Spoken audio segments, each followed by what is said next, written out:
कोई नहीं है टक्कर में, क्यों पड़े हो चक्कर में।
सबसे पहले हमारे चैनल पर आपका स्वागत है। आज जो यात्रा की आपने जो जनसभा निकाली, इसको लेकर क्या कुछ कहोगे आप? जी, सबसे पहले तो आपका बहुत बहुत धन्यवाद सभी न्यूज़ चैनलों का। आपके माध्यम से हमारी आवाज़ जनता तक पहुंचती है। जी भाई, आपका हमेशा धन्यवाद करते रहेंगे। और देखिए, आज हमारा नॉमिनेशन था और आज हम माननीय एसडीएम साहब को अपना नॉमिनेशन देकर आए हैं। और ये जितनी आज संख्या में आप लोग साथी देख रहे हैं, ये सभी जो प्यार, ये पूरा लगभग 2 महीने से लगातार ऐसे ही इसी काफ़िले के साथ कार्यक्रमों में चल रहे हैं। आज तो थोड़ा सा सुबह के समय आपको पता है कि बारिश का माहौल था, मौसम बहुत ज़्यादा ख़राब था।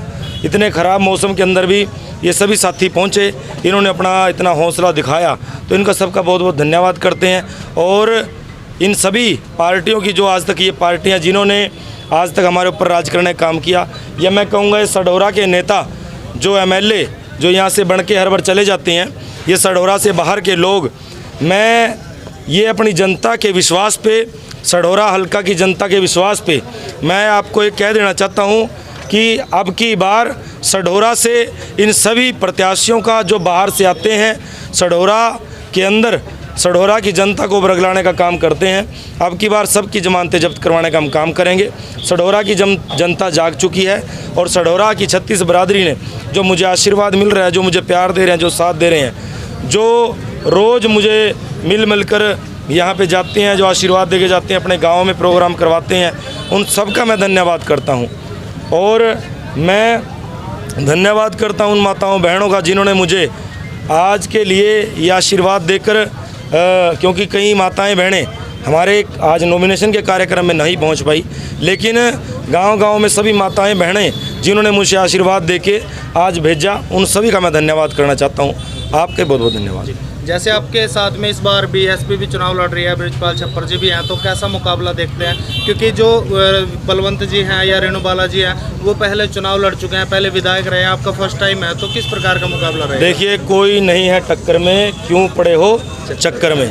यहाँ पे जो भी, चाहे वो कोई भी हो, आपने किसी नेता का नाम ले भी दिया, मैं उस नेता का नाम लेना भी नहीं चाहता। जिस नेता का आपने नाम लिया, वो 4 दिन पहले उसने किसी और का झंडा उठा रखा था, और 4 दिन पहले जब वहाँ से उसका टिकट कट गया तो उसने साथ के साथ बसपा में झंडा उठा लिया।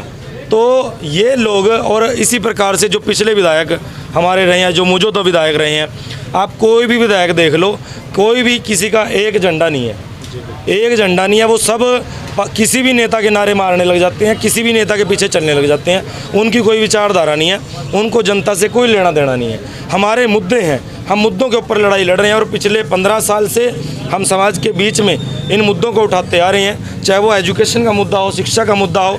जो आज शिक्षा का बाजारीकरण किया जा रहा है, उस शिक्षा के बाजारीकरण को रोककर हम जो शिक्षा है, शिक्षा को तो पूर्ण रूप से पूरी शिक्षा, जितने चाहे वो प्राइवेट स्कूल हो, प्राइवेट कॉलेज हो, प्राइवेट यूनिवर्सिटी हो, सारे संसाधन शिक्षा के सरकार अपने हाथ में ले और सरकार अपने हाथ में लेकर उनको चलाए। और जो सरकारी स्कूल हैं, सरकारी कॉलेज हैं, सरकारी यूनिवर्सिटी हैं, सरकार उनको बेहतर करे, उनको अच्छा करे, ताकि वहाँ पर हमारे बच्चों को अच्छी शिक्षा मिल पाए।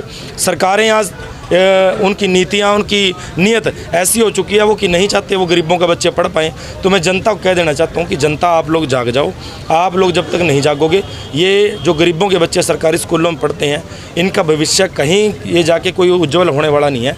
आप पिछला 25 साल का, जब से दलिया खिचड़ी मिड डे मील सरकारी स्कूलों में लागू हुआ, आप पिछले 25 साल का आंकड़ा, ये कांग्रेस सरकार ने लागू किया था, पिछले 25 साल का आंकड़ा सरकार से उठा के देखिए कि जितने बच्चे सरकारी स्कूलों के अंदर पढ़े हैं, उन सरकारी स्कूलों के अंदर से कितने बच्चे आईएएस लगे हैं। सरकार जवाब दे, कितने आईपीएस लगे हैं, कितने डॉक्टर लगे हैं, इंजीनियर लगे हैं, कितने बच्चों ने पीएचडी क्वालिफाई किया है। आप मुझे इसका जवाब दें, सरकार इस चीज़ का जवाब दे या आंकड़ा दे कि सरकारी स्कूल में बच्चे पढ़ के जा कहाँ रहे हैं। कहीं नहीं है। वो सरकारी स्कूल में हद से हद बच्चा 10वीं 12वीं करके उसके बाद वो कंपटीशन के लिए कहीं नहीं रहता। वो कहीं ना कहीं लेबर का काम करता है, दिहाड़ी मजदूरी काम करता है, किसी फैक्ट्री में काम करता है, वो यहीं उसका भविष्य ख़त्म हो जाता है। इससे क्या हो रहा है, अमीरों के बच्चे अमीर स्कूलों में पढ़ते हैं, प्राइवेट स्कूलों में पढ़ते हैं, गरीबों के बच्चे सरकारी स्कूलों में पढ़ते हैं। इससे देश के अंदर एक बहुत बड़ी अमीर गरीब की खाई पैदा होती जा रही है। और हम ये कह देना चाहते हैं, हम इस खाई को ख़त्म करना चाहते हैं। और इस खाई को ख़त्म करने के लिए हमारा एजेंडा क्या है, हमारा प्लान क्या है?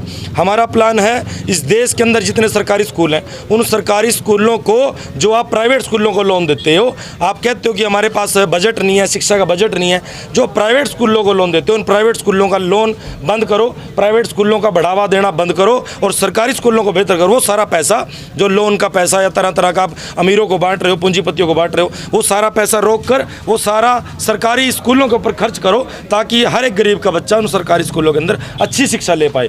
और यही हमारा एजेंडा, यही हमारी लड़ाई प्राइवेट हॉस्पिटल, सरकारी हॉस्पिटलों के लिए भी है।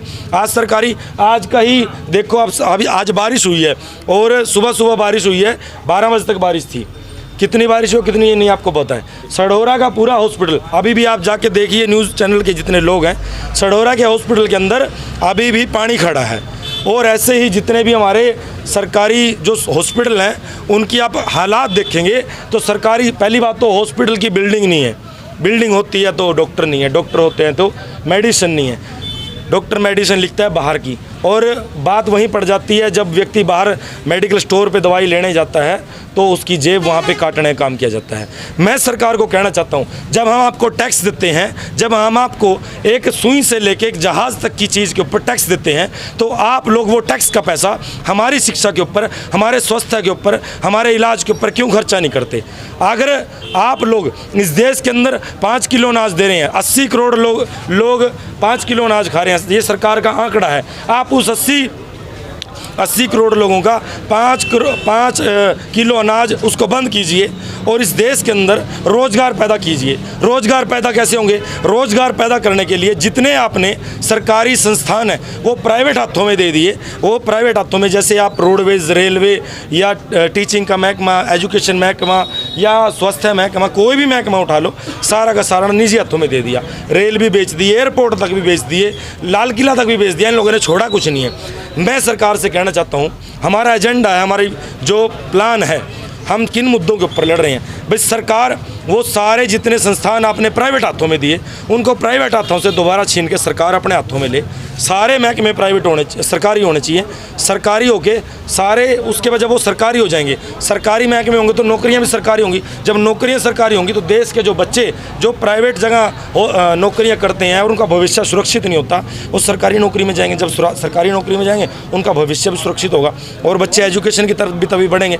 जब उनको लगेगा कि हाँ हमारा यहाँ से पढ़ लिख के हमें सरकारी नौकरी मिलेगी, तभी तो एजुकेशन की तरफ जाएंगे। आज के समय बच्चे पढ़ना भी छोड़ गए हैं, बहुत से बच्चे तो पढ़ना भी छोड़ गए कि भाई सरकारी नौकरी तो मिलनी नहीं है, जाना तो फिर कहीं का फैक्ट्री में है। हमारे यहाँ तो ऐसे जी, हम सुबह से देख रहे हैं, आपके दफ्तर की तमाम तस्वीरें दिखा रहे हैं यहाँ से आज, तो आपके साथ सबसे ज़्यादा देखने को मिल रहा है युवा, तो इसके पीछे क्या कारण है?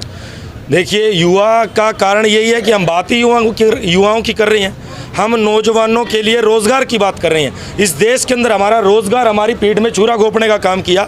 सरकार को ये युवा टैक्स देते हैं, इन युवाओं के परिवार टैक्स देते हैं, तो सरकार की जिम्मेदारी बनती है इन युवाओं को रोज़गार देना। सरकार की जिम्मेदारी बनती है इन युवाओं को इनके हक देना। आज हम सढौरा के हकों की बात के ऊपर भी बात करेंगे। आज सढौरा यहाँ पे 78 साल हो गए। 60 साल से सढौरा कंस्टिट्यूंसी के अंदर जितने विधायक बन के गए हैं वो मोस्टली विधायक बाहर गए हैं। सढौरा का विकास कितना हुआ कितना नहीं हुआ सढौरा की जनता को पता है, जबकि सढौरा सबसे बड़ा ऐतिहासिक स्थल रहा है। ये संतों महापुरुषों की धरती रही है। इस सढौरा के ऊपर आज तक भी सरकार ने कोई बजट यहाँ पे नहीं दिया, कोई स्पेशल बजट नहीं दिया। उल्टा जो हमारा एरिया के अंदर एक शिवालिक बोर्ड बना हुआ है, शिवालिक बोर्ड के अंदर करोड़ों रुपया आता है।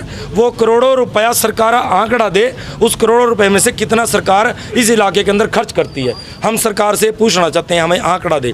ये सढौरा की जनता आवाज़ करती है। हम ये डिमांड करते हैं, वो शिवालिक बोर्ड है उसका पैसा जा कहाँ रहा है। आज भी हम गाढ़ क्षेत्र में जब जाएंगे, हम सढौरा के अंदर जब सढौरा के जो हल्के के जब सड़कों को घूमेंगे, उन सड़कों के हालात आप सभी के छुपे नहीं हैं, उन हॉस्पिटलों के हालात आप सबसे छुपे नहीं हैं। शिवालिक बोर्ड का जो पैसा है इस सढौरा वासियों के, इनके भविष्य के लिए, इनकी तरक्की के लिए यहाँ पे खर्च होना चाहिए था, लेकिन वो नहीं हो रहा। हम ये डिमांड करते हैं अपने लोगों से, अपने साथियों से कि इसके खिलाफ आवाज़ उठाएं। और हमारी एक मांग भी है, अपनी जनता से आपके माध्यम से अपील कर देना चाहते हैं, आप हमारे हाथ मजबूत करने के काम कीजिए, आप हमारा साथ दीजिए। मैं सढौरा की 36 बरादरी के लोगों को एक वादा करता हूं कि सढौरा के हकों को आज तक जितना भी इनको आपने दुत्कारा है सढौरा के लोगों को, हम इनके तमाम 60 साल का हिसाब लेने का काम करेंगे। आखिर में छोटा सा सवाल, आपके चुनावी सफर में क्या किसी बड़े नेता को भी इन्वाइट किया जाएगा? हमारे चुनावी सफ़र में हमारे राष्ट्रीय नेता, और मैं ये कहूँगा कि वो हमारे इंटरनेशनल नेता हैं, क्योंकि टाइम्स मैगज़ीन के अंदर उनका जो पूरे दुनिया के अंदर 100 उभरते हुए सितारों के अंदर एक नाम आता है, वो है एडवोकेट माननीय चंद्रशेखर आज़ाद जी, जिन्होंने नगीना से चुनाव जीतकर 1,51,000 वोटों से पूरे देश को ये दिखा दिया कि एक गरीब का बच्चा अगर आंदोलन लड़ता है तो जो 36 बरादरी के लोग हैं वो उस गरीब के बच्चे का साथ देने का काम करते हैं और उसको पावर देने का काम करते हैं। आज नगीना के लोगों ने भाई चंद्रशेखर आज़ाद जी के हाथ में पावर दी और उनको सांसद बना के पार्लियामेंट के अंदर बिठाया। और जिस दिन से वो पार्लियामेंट के अंदर बैठे हैं, आप देखिएगा वो लगातार समाज के हकों की आवाज़, 36 बिरादरी के हकों की आवाज़, पूरे देश के किसानों की, महिलाओं की, मजदूरों की, या इस देश के मुस्लिमों की, अल्पसंख्यकों की, सबकी आवाज़ वो बढ़ने का काम कर रहे हैं। इस देश के दलितों को प्रोटेक्ट करने का वो काम कर रहे हैं। मैं आप लोगों को कह देना चाहता हूँ कि आज आपके पास माननीय चंद्रशेखर आज़ाद जैसे नेता हैं, उनको सपोर्ट कीजिए, उनके हथों को मजबूत कीजिए। अगर आप उनके हथों को मजबूत करोगे तो इस देश के अंदर कोई ऐसी ताकत नहीं होगी, चाहे वो बीजेपी हो चाहे कांग्रेस हो, जो आपके ऊपर अत्याचार कर सके, आपके हक मार सके। और जो आपका सवाल था कि क्या सढौरा के अंदर कोई बड़े नेता आएंगे, मैं आपको ये कह देना चाहता हूँ कि पूरे देश से बड़े बड़े नेता सढौरा हल्का के अंदर आने वाले हैं। आप देखिएगा, थोड़ा समय दीजिए। माननीय चंद्रशेखर आज़ाद जी भी खुद सढौरा सीट पे आएंगे और कई बार विजिट करेंगे। और हमारी आज़ाद समाज पार्टी की और भीम आर्मी की जो कार्यकारिणी है, जो टीम है, उसके अंदर भी जो कोर कमेटी है, सभी 36 बरादरी के लोग हैं। उन सभी लोगों को वो सभी लोग यहाँ पे आएंगे और पूरे देश से नेता यहाँ पर चलकर आएंगे, जो यहाँ पे इस सढौरा सीट के ऊपर हमारा साथ देने का काम करेंगे और उसको जितवाने का काम करेंगे। धन्यवाद। बहुत बहुत धन्यवाद।